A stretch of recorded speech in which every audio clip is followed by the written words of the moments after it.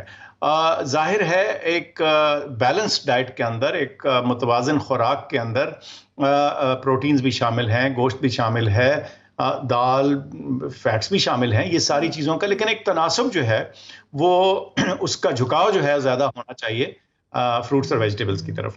تو اس میں social media کے دور میں انفارچونیٹلی مسئلہ یہ ہے کہ غلط اور صحیح دونوں انفارمیشن کے بارے میں تفریق کرنا اکثر لوگوں کے لیے ناممکن ہوتا چلا جا رہا ہے. تو مستند سورسز کی ویب سائٹس کو جا کے دیکھیں یا مستند ڈاکٹروں سے رابطہ کریں, وہ آپ کو بتا سکتے ہیں. لیکن میں سمجھتا ہوں اس چیز کے لیے ڈاکٹر سے کیا پوچھنا, سوشل میڈیا اور ویب سائٹس میں بہت سی اویلیبل کینسر کی جو آرگنائزیشن سوسائٹیز ہیں جن کا نام ہے, انہوں نے بے انتہا ڈیٹیل میں یہ ساری چیزیں لکھ رکھی ہیں, ادھر سے دیکھیں. اچھا ڈاکٹر صاحب, پاکستان میں اس کی کیا سہولیات میسر ہیں؟ اسپتال چونکہ آپ کو پتہ ہے کہ اتنے زیادہ ہاسپٹلس بھی نہیں ہیں. ایک لاہور میں بن رہا ہے جو کہ گورنمنٹ آف پنجاب بنا رہی ہے, ایک اور لاہور میں بھی ہے.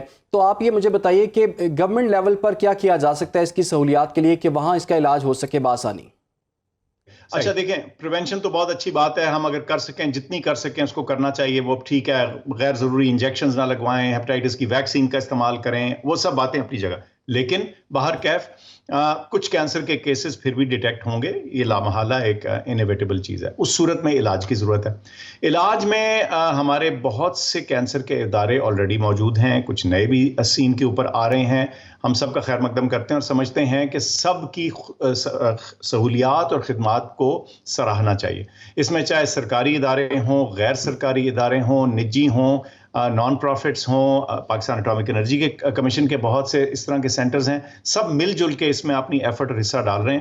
اور میں سمجھتا ہوں کہ جس چیز کی ضرورت ہے وہ یہ کہ ہماری جو مین پاور ہے, ہماری آنکالوجسٹ جو ہیں, ریڈیشن آنکالوجسٹ جو ہیں, سرجیکل آنکالوجسٹ جو ہیں, اس کے میں جو ڈائگنوسٹکس, ماڈرن ڈائگنوسٹکس چاہیے, اس کا بہت اہم حصہ ہے. ماڈرن ٹریٹمنٹ کی فیسلٹیز ریڈیشن کی چاہیے, اس میں بہت اہم ہمیں, یعنی سو ایک HR کا اسپیکٹ ہے. نرسنگ کیئر ان آنکالوجی جو ہے بہت اہم ہے.